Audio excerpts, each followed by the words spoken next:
Today we'll be looking at the S&P 500 because, as we know, the index continues to hover near those former highs, but hasn't quite gotten the necessary demand to break out. So we'll look at the current pattern setup and also take some time to talk about what this scenario would appear like if those bullish patterns actually failed to play out. So let's start with, of course, the live bullish patterns we have right now, and that is the bullish flag target of 7680 that has been with us ever since breaking out here on April 24th. So again, we're in the fourth month of this target having been triggered. Hasn't quite gotten there, despite being very close in early June. As we talked about this many times, the best thing that has occurred after that breakout happened was the ability of the S&P to extend enough to create a cushion of which it could do exactly what it has been doing, undergo a lot more two-way volatility in the hopes of finding its path higher without having to endure a bigger correction. And so there are other bullish patterns we've been tracking as well. We recently put all three of them here on one chart. Now, some people may call this a chart crime. Sometimes I do like to show these all together to give us a sense of exactly what has been happening, right? So the biggest one, of course, is just connecting the last high to whenever we get next to it once more.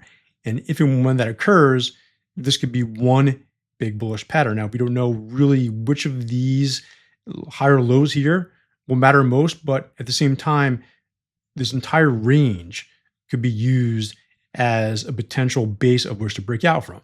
But before we do that, of course, there's one inside here in blue, could be a cup and handle. And most recently, we have this other one in green, which is just an inverse head and shoulders pattern, only encompassing a few weeks worth of price action. But again, it shows how things have been progressing over the last few weeks, where it continues to come back up and test the 7,500 area, test the 7,600 area, but hasn't quite gotten there. Now, zooming in to what this looks like, now just a few days ago, on Friday, July 10th, we got this push above 75.40. So that officially triggered this bullish pattern, 77.85 target, about 3% away. Not a huge target by any means, but considering that's higher finally than the 76.80 one we've been showing, it obviously makes sense. And again, we don't really hammer the fact that of achieving these price targets. It's more about understanding that there is a formation that has been formed and has now been trying to take advantage of, which if we get it, it will just be an other example of a bullish pattern working out. And so far that hasn't happened. Again, we haven't had an upside target hit for a number of months after a number of them were acquired on the way up. The other one, of course, is bigger, and we talked about this potential scenario ever since that first decline we had in June. Hasn't quite gotten there yet, but this too is getting very close. And this one would be obviously even bigger because we're measuring the move from really right around here, a few days into the decline, to the actual low near 7,200. So, of course, we'll be talking about that if and when that gets triggered as well. And so one of the things we talked about recently is in a piece today on Tuesday, July 14th, is what if these bullish patterns fail? Remember, there's three different versions right now, and there could be even more coming up. And so there is plenty of reasons to believe that they will work out because these are continuation patterns, will continue to be in an uptrend, but there is, of course, a chance that they don't play out. And so we actually saw this exact scenario fail. So this chart in particular got a lot of engagement, especially the discussion that followed. Because what do we have here? We had the move, of course, up 20% or more in a very short amount of time to the very end of May. Remember, this was a 9-day winning streak, which lasted into the first few days of June. And that's when technology, semiconductors, XLK all started to fall for the first time again in quite a while. And that decline was pretty sharp. And we see how it resulted in the S&P 500. But again, as we just showed, there's been bullish patterns that have taken shape after that has happened. And so we're getting close to, again, knocking on the door to a few of them. Very similar so far to what happened in October to December, even into then January of last year. Same type of thing. And this, we recall, was in the end of October toward the middle of earnings season. This particular week, we had 3 of the Mag 7 stocks report within 2 days. Obviously, good reaction, 2 days of spiking, and then no follow through. That's when things obviously started to change, where we had the big pullback, initial rally, big pullback once more, rally back to the highs, all together forming this inverse head and shoulders pattern. Again, very similar to this.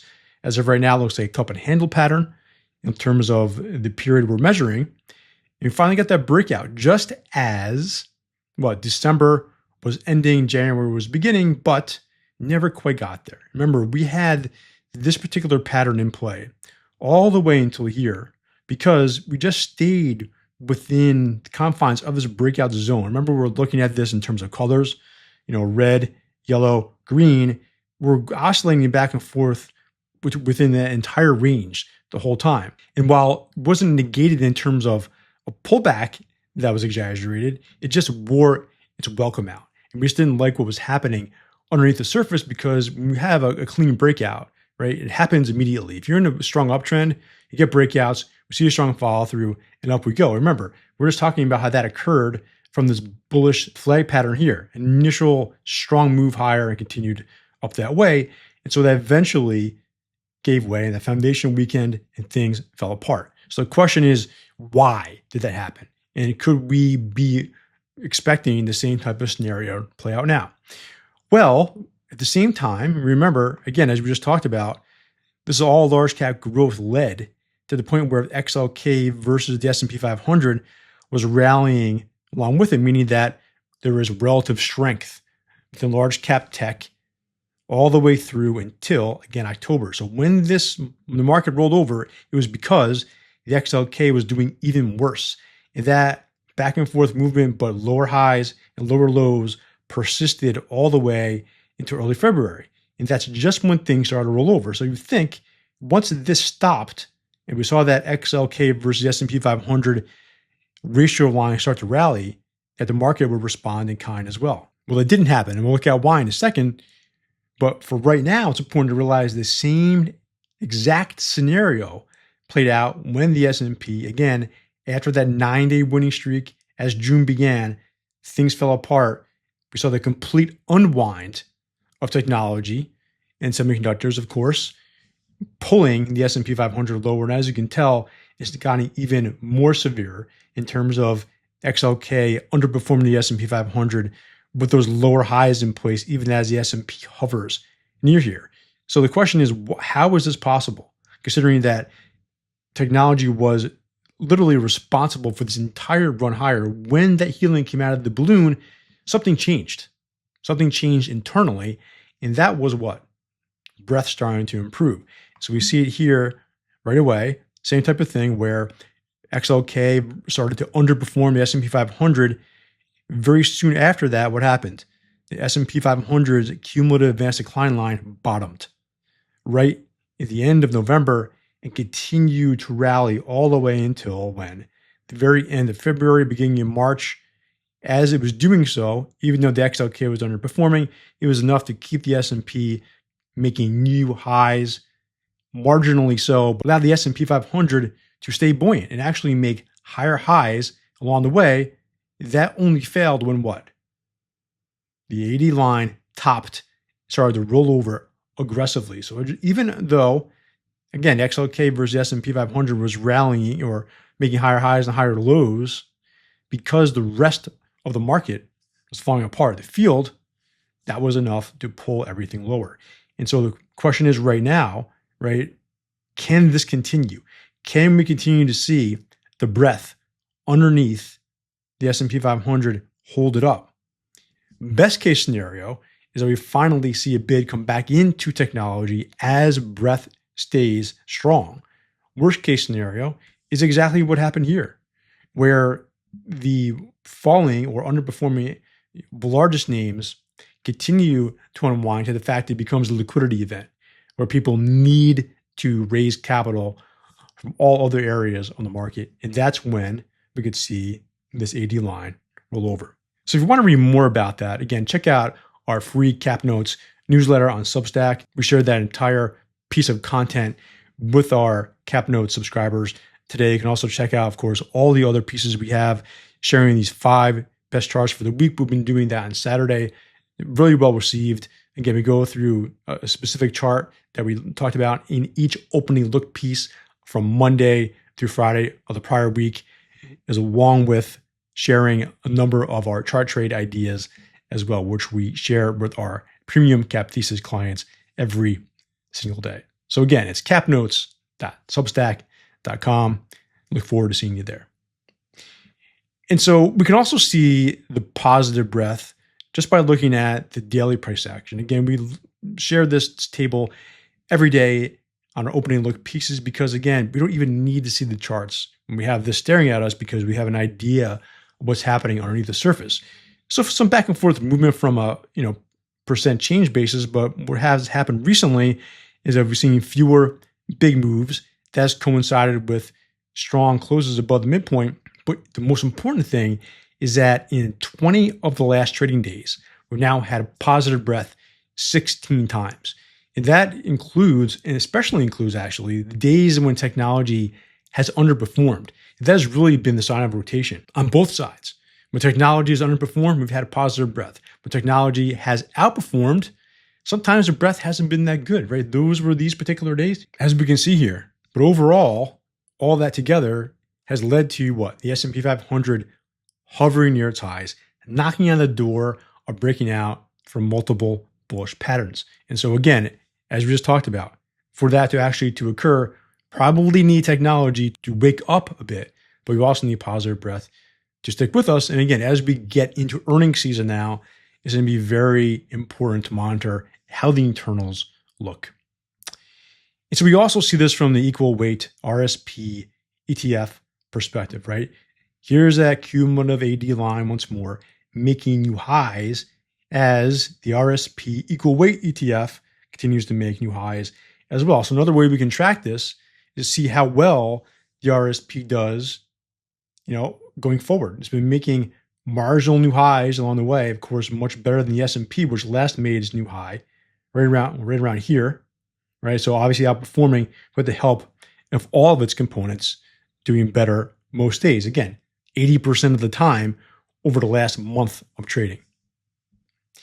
So from a momentum perspective, the GoNoGo chart continues to be in go mode. There's been a few days recently when this is flipped. We saw one no-go here.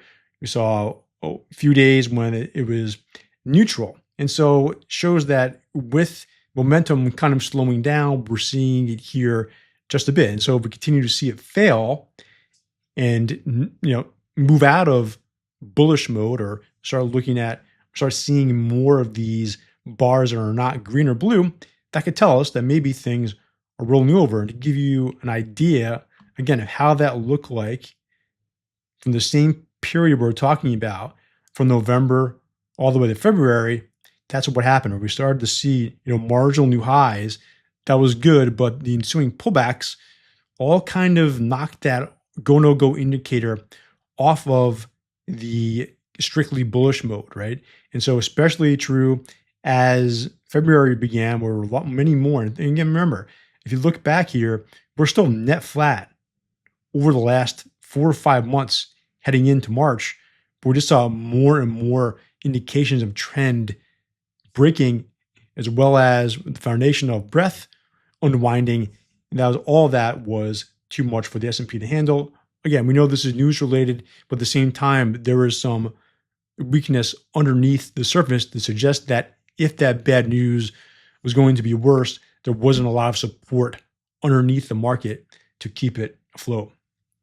And from a DeMark perspective, which we've been following more and more, this is what it looks like. There's been a few 13s since April, but of course, none of them really led to anything more than a pullback. But I will say more often than not, when these 13s do pop up, it does give way to at least a pause. A pause is normal. And again, DeMark does a very good job of indicating when things get exhausted one way or the other. But as of right now, we're not really close to having any of those play out. Again, important to remember what this looked like last year, how many 13s we had along the way.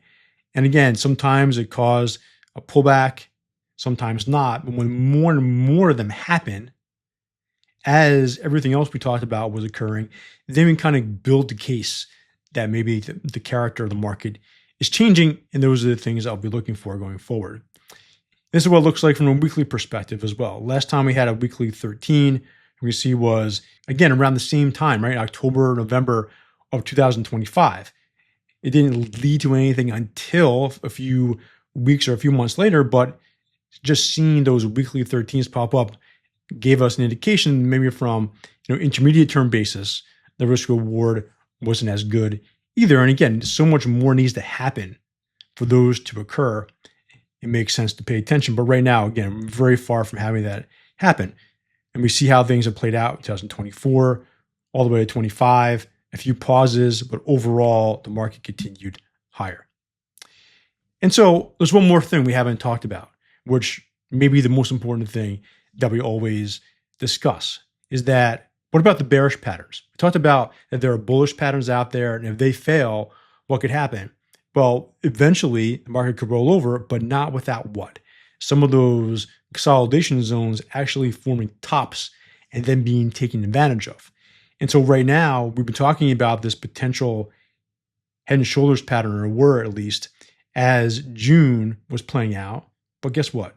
The times when support was tested only lasted for a few days before the bid came back in and up we went. So this, once more, has to look different. We have to see another formation play out, and that could start at any point, especially if we start seeing breakouts fail. But until those turn into legitimate tops that are leveraged, then the market can continue to move higher. Because, what are the key traits of an uptrend?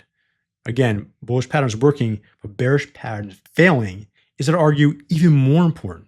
It just tells us that's another consolidation period that traders are using to buy the dip. And we saw it here again. There were two different versions of topping patterns in June, this one, and of course, this one. And then earlier in the year, just when things looked like they were going to get really hairy, right? This was that entire rollover, basically 1 week's worth of follow through. It got negated as well. So these are the things we'll be watching over the next few weeks. Check out the rest of the content on our channel, and I look forward to speaking to you next time. Thank you.